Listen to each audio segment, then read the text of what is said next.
বিটকয়েনের মধ্যে বড় একটা ডাউন চলে আসছে, একই সঙ্গে অল্টস কয়েনগুলোর অবস্থাও ভয়াবহ। এমতো অবস্থায় আপনারা আমাদেরকে বলতেছেন যে বিটকয়েনের পরবর্তী মুভমেন্ট কীরকম হতে পারে। তো এই বিষয় নিয়ে আজকে ভিডিওতে আমরা ডিটেলসে কথা বলবো। বিটকয়েন আরও কতটুকু ডাউনে যেতে পারে এবং বিটকয়েন কি ডাউনে যাবে নাকি বিটকয়েন পাম্প করবে এবং কেন বিটকয়েন ডাউনটা হলো। তো এখানে আমরা যে বিটকয়েনের চার্টের দিকে যদি লক্ষ্য রাখি তাহলে আমরা এই জায়গাটায় দেখতে পারতেছি যে বিটকয়েন $৬৬,০০০ ছিল এবং ওই জায়গা থেকে বিটকয়েন কিন্তু বর্তমান সময়ে ডাউনে $৬০,০০০ সামথিং এই জায়গাটাতে আসছিল। তো এখানে যে ডাউনফলটা ঘটছে, ডাউনফলের পিছনে মেন রিজন যেটা, এটা হচ্ছে যে ইরান এবং ইসরায়েলের মধ্যে যে যুদ্ধ শুরু হয়েছে, এই যুদ্ধের কারণে এই ডাউনফলটা হয়েছে। তো এটা হচ্ছে প্রধান রিজন, এই যুদ্ধের কারণে ডাউনফলটা। একই সঙ্গে যদি আরেকটা বিষয় দেখি যে মান্থলি ক্যান্ডেল ক্লোজের কারণে কিন্তু বিটকয়েনের এই ডাউনফলটা ঘটছে। তো এখানে ডাউন হয়েছে এবং এই জায়গা থেকে বিটকয়েন আরও কতটুকু আসতে পারে আমরা এটা সম্পর্কে একটু জানার চেষ্টা করি। তো বিটকয়েন যে জায়গাটাতে রয়েছে এখানে একটা স্ট্রং সাপোর্ট আছে এবং এখানে আমরা যদি দেখি বিটকয়েনের স্ট্রং সাপোর্টটা $৫৭,০০০ পর্যন্ত রয়েছে। তো পসিবিলিটি যেটা রয়েছে যে বিটকয়েনের এই জায়গা পর্যন্ত আসার, এবং এখানে যে ডাউনটা আমরা গতকালকে দেখছিলাম, এই ডাউনটা আসার পর বিটকয়েন কিন্তু এই জায়গা থেকে আবারও উপরের দিকে যাওয়া শুরু করছে এবং এই যে এখানে যে ডাউনটা ক্লোজ হলো, এটার পিছনে রিজন কি? এখানেও একটা নিউজ আসছিল মার্কেটে গতকালকে। যদি আমরা দেখি মার্কেটে যে নিউজটা আসছিল যে ফেডারেল রিজার্ভে হচ্ছে 50 বিপিএস ইন্টারেস্ট রেট নভেম্বরে আবারও কাট হতে পারে। তো এটা একটা পজিটিভ নিউজ মার্কেটের কারণে। তো এই কারণে কিন্তু আবারও বিটকয়েন কিন্তু আবারও ব্যাক হওয়ার এখান থেকে চেষ্টা করতেছে এই জায়গা থেকে। একই সঙ্গে অল্টস কয়েনগুলো কিন্তু আবারও স্টপ হয়েছে ডাউনটা। তো এখন আমরা দেখি যে বিটকয়েনের পরবর্তী মুভমেন্টটা কীরকম হতে পারে এবং বিটকয়েন কতটুকু ডাউনে আসতে পারে। তার আগে আমি আপনাদেরকে ছোট্ট একটা জিনিস দেখাইতে চাই, যেটা আপনারা নিজেরা দেখবেন এবং দেখলে নিজেরাই বিশ্লেষণ করতে পারবেন যে এই ডাউনগুলান রিজন কী। তো প্রথমত আমি একটা রিজন আপনাদেরকে দেখাইছি, যেটা হচ্ছে যে ইরান ইসরায়েলের মধ্যে যুদ্ধের কারণে ডাউন আসছে। একই সঙ্গে আরও কিছু বিষয় আছে যেগুলো আমি আপনাদেরকে এই মুহূর্তে দেখাতে চলতেছি। তো আপনারা যদি বর্তমান সময়ে এই মুহূর্তে লক্ষ্য করেন তাহলে আপনারা দেখতে পারবেন এই যে এখান থেকে আমি এই জায়গা থেকে আমি ক্যান্ডেলটা নিচ্ছি, আগের দিকেও আছে, আমি এগুলো না নিয়ে এখান থেকে স্টার্ট করি। যাই হোক, তো আপনারা নিচের দিকে টাইমটা ফলো করবেন। নিচের দিকে যে টাইমটা আসতেছে আমি আপনাদেরকে ভালো করে ফুল স্ক্রিনে দেখাই। এখানে আপনারা টাইমটা দেখবেন, এখানে কিন্তু মান্থলি ক্যান্ডেল ক্লোজ হয়েছে। এটা হচ্ছে কি মার্চ মাস পড়ছে, মানে ফেব্রুয়ারি মাস শেষ এবং মার্চ মাস স্টার্ট হয়েছে। মার্চ মাসের 1 তারিখ বা এরকম সামথিং জায়গায় মার্কেট কিন্তু ডাউনে আসছে। আপনারা ডাউনটা দেখতে পারতেছেন। আবার ডাউনটা কোন জায়গায় হয়েছে? এই যে এই জায়গাটায় কিন্তু মার্কেট ডাউন হয়েছে। তো এই জায়গাটাতেও যদি আপনারা দেখেন, এই জায়গাটাতে কিন্তু কি মে মাস, এপ্রিল মাস, এই জায়গাতে এপ্রিল মাস হয়ে গেছে। যে এই ডাউনটাতে এপ্রিল হয়েছে, এই যে এই জায়গাও কিন্তু ডাউন ছিল। তারপর এই জায়গায় হচ্ছে মে মাস, এই জায়গাতেও কিন্তু ডাউন ছিল। তারপর এই জায়গা থেকে আমরা একটা ডাউন দেখতেছি। এই জায়গাটা কি জুলাই মাসে প্রথম, মানে 4 তারিখ 5 তারিখ এরকম একটা সামথিং জায়গাতে পড়তেছে। এইখানে একটা ডাউন আসছে। এই জায়গাটাতে যদি আমরা দেখি কি এখানে হচ্ছে আগস্ট মাস, এই জায়গাতে একটা ডাউন হয়েছে। এই জায়গাগুলোতে কিন্তু ডাউন নাই, এগুলোতে কারোর মাসের মাঝখানে। আর এই জায়গাগুলোতে ডাউন দেখতেছি, এগুলো হচ্ছে মাসের 1 থেকে 5 তারিখ। এই জায়গাতে আমরা যদি ডাউনটা দেখি এখানে হচ্ছে কি এটা সেপ্টেম্বর মাস 5 তারিখ 7 তারিখ এই জায়গাতে আমরা যদি দেখি, এই জায়গাতেও আমরা দেখতেছি যে অক্টোবর মাস।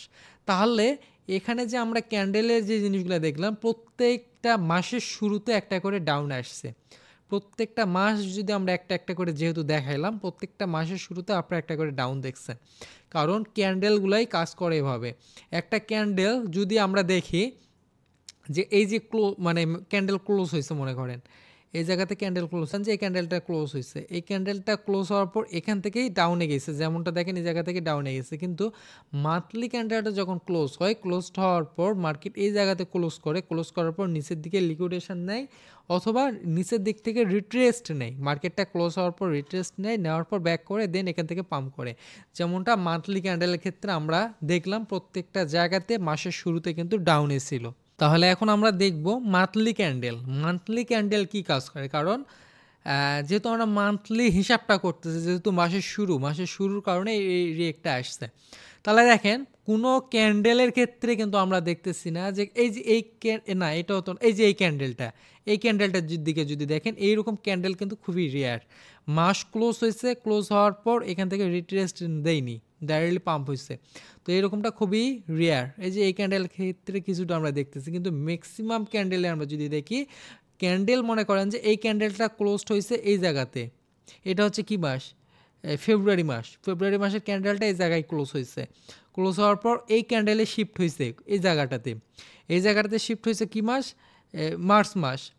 এই জায়গাতে ক্লোজ হওয়ার পর মার্কেট কিন্তু ডাইরেক্টলি এইভাবে মুভমেন্ট করিনি। মার্কেট এই জায়গাতে ক্লোজ হওয়ার পর মার্কেট নিচের দিকে এরকম মুভমেন্ট করছে, করে এই জায়গাতে একটা উইক তৈরি করছে। যে এইখানে যেটা দেখতেছেন এটা হচ্ছে একটা উইক তৈরি হয়েছে। এই যে ছোট্ট যেটা দেখতেছেন এটা হচ্ছে একটা উইক তৈরি হয়েছে মার্কেটে। এই উইকটা তৈরি হওয়ার পর এই জায়গা থেকে কিন্তু মার্কেট উপরের দিকে গেছে। ওইভাবে এই জায়গাতে আমরা যদি দেখি, মার্কেট এই জায়গা থেকে এই জায়গাতে আসছে, নিচের দিকে গেছে, নিচের দিকে যে উইক তৈরি হয়েছে, দেন উইকটা আবার এখান থেকে কভার করে উপরের দিকে গেছে। তো সেক্ষেত্রে এই মাসেও আমরা যদি দেখি এই জায়গা থেকে মার্কেট এই জায়গাতে ক্লোজ হয়েছে, এই জায়গাটাতে ক্লোজ হয়েছে, এই জায়গাতে ক্লোজ এই ক্যান্ডেলে আসছে। এই ক্যান্ডেল থেকে মার্কেট কিন্তু উপরের দিকে কিছুটা মুভমেন্ট করছিল, দেন মার্কেট কিন্তু নিচের দিকে আসছে। তো নিচের দিকে আসার পর মার্কেট কিন্তু উপরের দিকে গেছে। মার্কেট এভাবে কাজ করে থাকে। তো এটা হলো প্রধান কারণ যে মার্কেট ডাইরেক্টলি যে জায়গায় ক্লোজড হয়ে ডাইরেক্টলি উপরের দিকে যায় না। ক্লোজড হওয়ার পর মার্কেট নিচের দিকে মুভমেন্ট দেয় কিছুটা, যদি উপরের দিকে যাওয়ার থাকে, আর নিচের দিকে যাওয়ার থাকলে উপরের দিকে কিছুটা মার্কেট যাওয়ার পর ওই জায়গাতে একটা উইক ক্যান্ডেল তৈরি হয়। ওই উইক তৈরি হওয়ার পর মার্কেট নিচের দিকে আসে। যদি বিটকয়েনের ডমিনেন্সের দিকে ফোকাস করি, বিটকয়েন ডমিনেন্স আমরা দেখতে পারতেছি যে এখান থেকে ডমিনেন্স কিন্তু অনেকটা ডাউনফলে আসছিল এই জায়গাতে 57.14%। দেন এই জায়গা থেকে বিটকয়েন ডমিনেন্স কিন্তু আবার কিছুটা বাড়ছে, দেন এখান থেকে আবারও কমে আসতেছে। তো বিটকয়েন ডমিনেন্সে কিন্তু বর্তমান সময় অনেকটা নিচের দিকে, যেটা পজিটিভ ইন্ডিকেট করে। এবং আমরা যেমনটা দেখলাম যে তাহলে বিটকয়েন কততে আসতে পারে। তো এখানে আমরা এই ক্যান্ডেলে যেমনটা বুঝাইলাম আপনাদেরকে যে বিটকয়েন এখানে যেই ট্রেন্ড লাইনটা ফোকাস করতেছিল, এখানে যে ট্রেন্ডটা ফলো করতেছিল, এই ট্রেন্ডটাকে কিন্তু এই জায়গাতে ব্রেক করছে। এই জায়গাতে ব্রেক করার সময় মনে হয়েছে যে বিটকয়েন একটা ভালো জায়গাতে যাবে।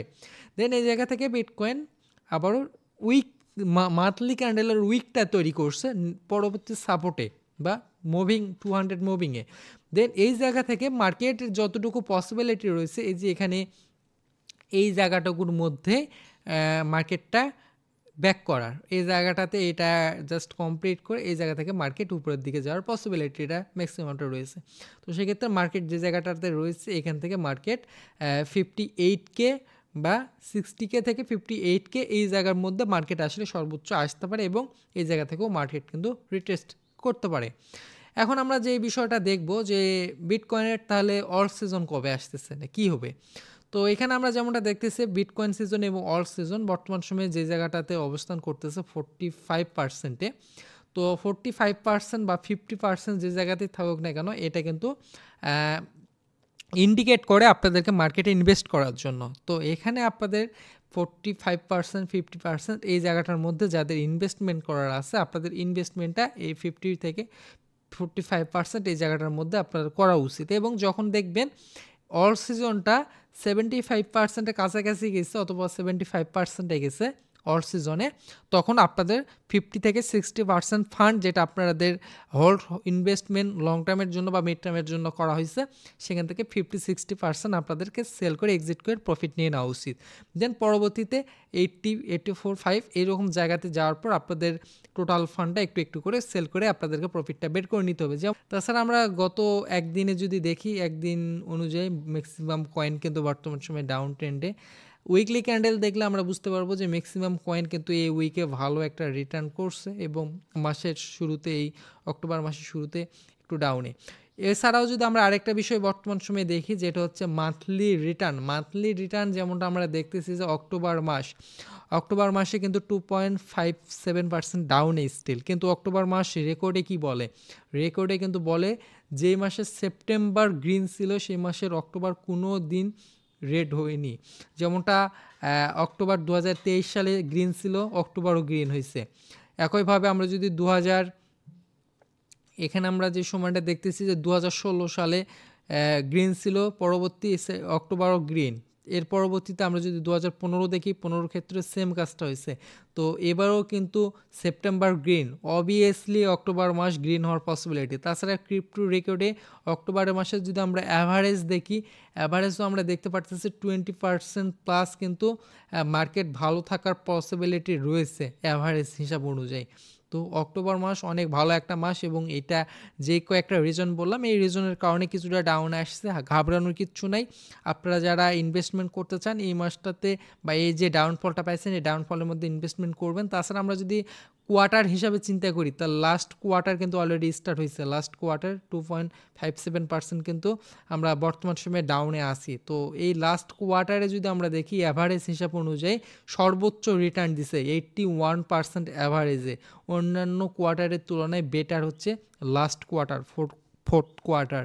তো এই কোয়ার্টারেও কিন্তু মার্কেট বিগেস্ট রিটার্ন দিবে। তো সেক্ষেত্রে এই মাসে নেগেটিভ হওয়ার কিচ্ছু নাই, কারণ এই মাসে মার্কেট পজিটিভ থাকবে, বায়ারদের জন্য গোল্ডেন অপরচুনিটি। তো এতটুকুই আমাদের মার্কেট আপডেট ছিল। আই থিঙ্ক এই ভিডিওটির মাধ্যমে ক্ষুদ্র ক্ষুদ্র তথ্যগুলো আপনাদের মার্কেট আপডেটের ক্ষেত্রে সাহায্য করবে এবং ইনশাল্লাহ কেউ ঘাবড়াবেন না। আপনাদের যাদের ইনভেস্টমেন্ট আছে মাসে আপনারা ইনভেস্টমেন্ট করবেন, এই ডাউনফলটার মধ্যে ইনভেস্টমেন্ট করবেন। অল সিজন 50-তে থাকা অবস্থায় ইনভেস্টমেন্ট করবেন, 50-75 এই জায়গাগুলোতে গেলে আপনারা মার্কেট থেকে রিটার্ন নেবেন। তো আমাদের ভিডিওটি সম্পর্কে মতামত কি অবশ্যই জানাবেন। আমাদের টেলিগ্রামে যারা জয়েন করেন নাই ভিডিও ডেসক্রিপশনে লিঙ্ক দিয়ে দিব, অবশ্যই জয়েন করবেন, কারণ এখানে মার্কেট আপডেট, ফ্রি সিগন্যাল অনেক কিছুই আমরা শেয়ার করে থাকি, এর জন্য অবশ্যই জয়েন করবেন। আর যারা ইউটিউবে সাবস্ক্রাইব করেন নাই সাবস্ক্রাইব করবেন, বেল আইকনটিকে অল নোটিফিকেশন অন করে রাখবেন। ভালো থাকবেন, আসসালামু আলাইকুম।